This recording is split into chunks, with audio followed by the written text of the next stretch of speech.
जय जिनेंद्र भाई और लड़की के माँ बाप को बहुत समझदार होना पड़ता है। उस पिता ने कहा कि अब गड़बड़ ससुराल नहीं, गड़बड़ मेरी लड़की है। एक भी तो अच्छा नहीं है पूरे घर में, जो देखो सब इसके खिलाफ है, जो देखो सबकी ये बुराई कर रही है।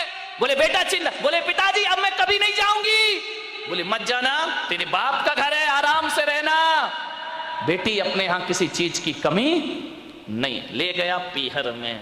अब चली तो गई, भाभी ने देखा अच्छा आ गई देवी जी, इसका मतलब है कि अब विचार बना कि अब यहीं रहेंगी। तो भाभी ने कहा ला चाबी इधर। कहा कि भाभी अभी ध्यान रखना 2-4-8 दिन को जाओ तो भाभी भी इज्जत करती है, और जब रोज रोज रहने लगो तो भाभी भी कहती बहुत हो गई दीदी दीदी जीजी जीजी, अब साइड हो जा, चल उठ, खाना बना, चाय ला, नाश्ता ला, बहुत ऐसो आराम हो गए तेरे।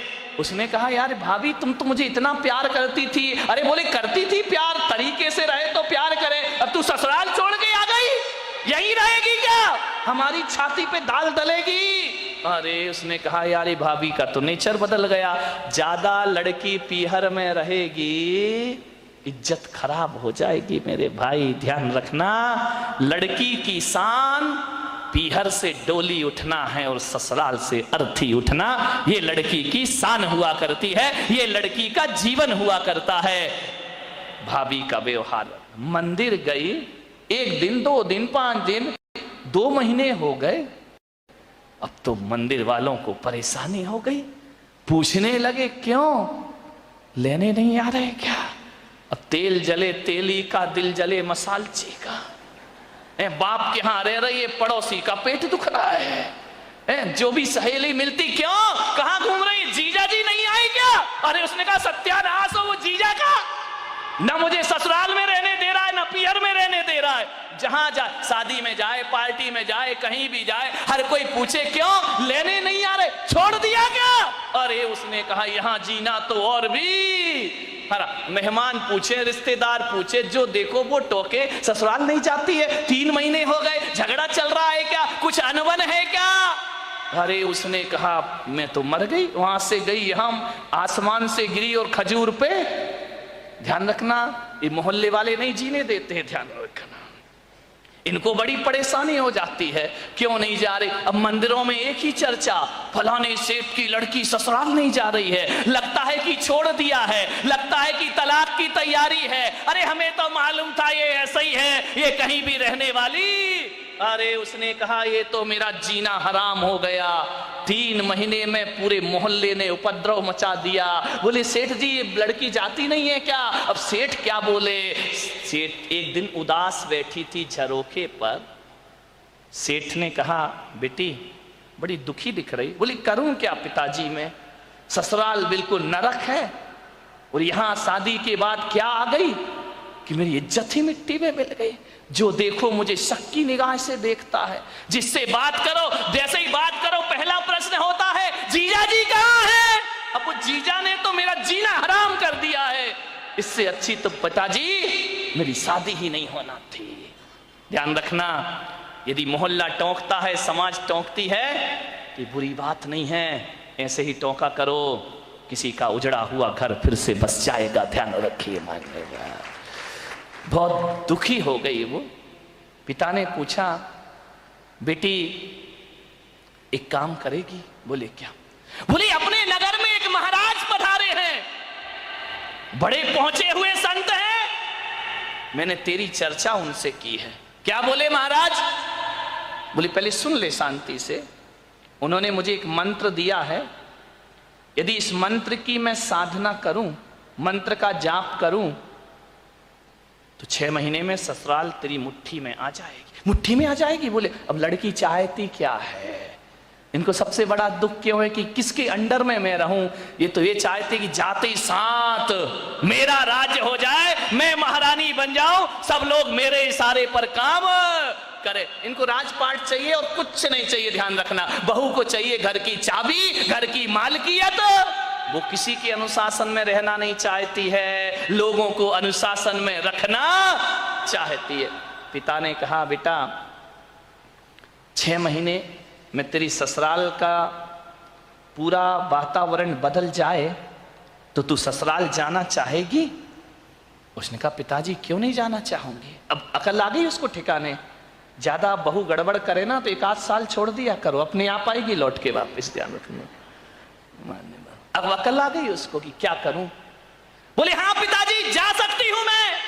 बोले सब तेरी मुट्ठी में होगा। बोले सब होगा। बोले हाँ। तो बोले मैं जा सकती हूं पिताजी। पति बोले वो तेरे आगे पीछे घूमेगा। सास अरे तेरे पैर छुएगी। वो सास पैर छुएगी। बोले हाँ। अरे ऐसी ससुराल तो चाहिए थी मुझे। बोले मैं महाराज ने क्या कहा? बोले महाराज ने ये कहा कि मंत्र। बोले पिताजी देखो ये मंत्र मुझसे नहीं होगा, ये कठिन काम है। बोले एक काम कर, महाराज ने ये कहा है कि मंत्र तो मैं जप लूंगा, साधना तू कर लेना। बोले मंत्र तुम जपो साधना मैं करूं? बोले हाँ तुरंत इफेक्ट पड़ेगा।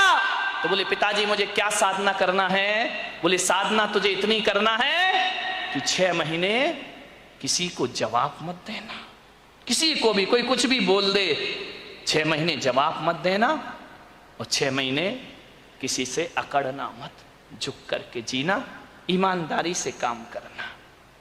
बोल तैयार है? बोले पिताजी तैयार हूं, बस 6 महीने ना। बोले हाँ, उससे ज्यादा तो नहीं। बोले नहीं, उसके बाद ससुराल मेरी मुट्ठी में। अरे बोले तुरंत मुट्ठी में। और बोले नहीं हुई तो बेटा अपना घर है, वापिस से जाना। गया, तैयार हो गई, पिता ले गया ससुराल में। जैसे ही पहुंचा सबने देखा, फिर आ गई ये आफत की जान है। कोई नहीं बोला इनसे, ना ननन ने बोला कि भाभी आ गई, ना देवर ने बोला भाभी नहीं बोला इनसे, ना ननन ने बोला कि भाभी आ गई, ना देवर ने बोला भाभी आ गई, ना जेठ ने बोला बहू आ गई। पति ने कहा फिर आ गई कलमुही इस घर को बर्बाद करने। गुस्सा तो इतना आया उसे, लेकिन पिता ने कहा साधना ध्यान रख, कुछ भी मत बोल। 6 महीने गई, पिता ने छोड़ा। सास से बोला कि बहन जी ये रखिए इसको, बदल गई। बोले ये क्या बदलेगी, वापिस ले जाओ इसको, मैंने मना किया था ना कि हमारे यहां मत भेजना। एक मौका तो हर किसी को दिया जाता, इसको देने का प्रयास करिए। सास ने कहा ठीक है। गई, सुबह उठी, 8 बजे उठती थी। 6 महीने मुझे 6 बजे उठना है। उठी, गई, सासू के पैर पड़े। अरे सास ने कहा ये क्या है, ये पैर पड़ रही मेरे। बोले अम्मा जी आशीर्वाद दो कि आज का दिन सुख शांति से बीते, शुभ बीते। तुम आशीर्वाद दे दो तो सुख शांति। सास खुश हो गई तो फिर तो शांति शांति है। बोली अम्मा जी आशीर्वाद दो मैं सबको खुशियां बांट सकूं। अम्मा ने कहा यार ये बोल क्या रही है। ठीक ठीक बेटा आशीर्वाद। जा रही थी, एक पैर की चोट लगी, कांच का गिलास फूट गया। ससुर ने कहा अंधी है क्या, दिखता नहीं है तुझे? आते ही 7 उपद्रव शुरू हो गए तेरे। जब तक नहीं थी बड़ी शांति थी, गिलास फोड़ के रख दिया। अब गुस्सा इतना आया, उसने कहा बुढ़े यदि मेरा बाप मंत्र नहीं जप रहा होता तो गिलास तेरे सिर पे फूटता, लेकिन अब मैं कुछ बोल नहीं सकती हूं, मजबूर हूं। क्या बोलूं? पिता का चेहरा याद आया। बेटा कुछ जवाब नहीं देना। चुप रह गई। बोली पिताजी गलती हो गई, कल से ध्यान रखूंगी। बाप ने कहा यार ये गलती हो गई, इसके मुंह से तो गलती शब्द हमने सुना ही नहीं है। एक कहते थे तो 100 जवाब देती थी, 1000 जवाब। आज कह रही गलती हो गई। उसने कहा बुढ़े रुक जाओ, 6 महीने बाद तुझे नहीं इस घर से निकाला मैंने तो मेरा नाम भी कौन बोला झांसी की रानी नहीं है। ध्यान रखना, विचार करिए। एक बात ध्यान रख, बस 6 महीने, इसका जवाब तुझे 6 महीने बाद दूंगी मैं, ध्यान रखना। गई सुबह से नाश्ता बना रही, चाय बना रही। सास के कान में आवाज गई। उसने अपनी बेटी से कहा बेटी देख रसोई में इतने सुबह सुबह कौन गया है, कोई बिल्ली इल्ली तो नहीं है? ननन ने कहा बिल्ली नहीं है, ये अपनी वाली बिल्ली है। तो बोले कर क्या रही है? बोले नाश्ता बना रही है। अरे बाप रे, देवर के लिए थाली परोसे, जेठ के लिए सब व्यवस्था करे, पति का ध्यान रखती, ननन से प्यार करती, सहेली जैसी रहती, और बस अंदर क्या आग लगी थी, ये सब ड्रामा कब तक का है, 6 महीने का ड्रामा है, बस ध्यान रखना। सबको मेरी मुट्ठी पे चलना पड़ेगा, जीना पड़ेगा। देखा 1 दिन बीते, 2 दिन, महीने भर हो गए, इतना व्यवहार चेंज। सास ने कहा बेटा तू वही वाली है या तेरे पिताजी ने बदल के भेज दी है, तुम जुड़मा तो नहीं थी। बोले नहीं अम्मा जी कैसी बात कर रही हो, ये घर मेरा है, ये स्वर्ग से सुंदर मेरा घर है, मैं इस घर को बसाऊंगी।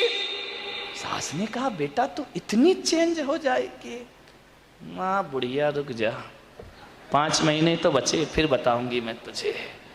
इतनी सॉफ्ट, पैर दबाती, जय जिनेंद्र करती, पिताजी को पिताजी पिताजी कह करके बात करती, लोगों के दिलों पे राज करने लगी। 1 महीने में उसने देखा यार बाबा जी का मंत्र तो बड़ा प्रभावी है, उन्होंने तो कहा था 6 महीने लगेंगे, यहां तो पूरी सरकार मेरी मुट्ठी में आ गई है, अब तो अपना राज हो गया है। एक दिन सास ने बुलाया बेटा इधर आ, इधर आ, देख तू इतनी अच्छी लक्ष्मी आई है मेरे घर में। बोले लक्ष्मी, मालूम नहीं लक्ष्मी कब रणचंडी दुर्गा बन जाएगी। बोले बेटा एक काम कर, ये जो चाबी है ना आज से तू संभाल। अरे उसने कहा हो गई आज मेरी जिंदगी, ला अम्मा जी लाओ लाओ, अरे ले बेटा ले। पति से कहा, बेटे से कहा दुकान से लौटो, जो भी पैसा आए घर की लक्ष्मी के हाथ में देना, अब मैं बूढ़ी हो गई हूं, अब सब हिसाब किताब यही रखेगी, अब घर यही चलाएगी, धोबी का पैसा भी यही देगी, दूध वाले का पैसा ये देगी, सब्जी वाले को पैसा ये देगी, जो भी कमाई करके लाओ मेरी बहू रानी के हाथ में रख देना। अरे उसने कहा वाह बाबा जी आज तो बल्ले बल्ले हो गई, सब कुछ मेरे हाथ में, हर चीज का, नौकर चाकर का तनख्वाह तुम देना, पेमेंट तुम करना, कौन सी सब्जी बनना है बहू बताएगी। उसने कहा यार बड़ा मजा। अब ससुर जी क्या करें, दुकान से लौटे तो लौटते समय क्या करें, वो बहू के लिए कुछ ना कुछ लेकर जरूर आया करते थे। कभी पेड़ा लेकर आ जाएं, कभी लड्डू लेकर आ जाएं, कभी आइसक्रीम लेकर आ जाएं।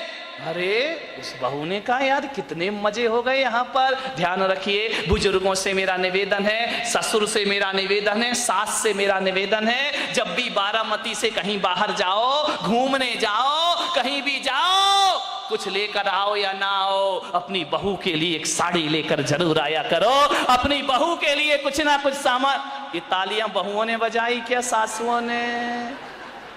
बड़ी होशियार है, बहुओं ने बजाई, मजा आ गया।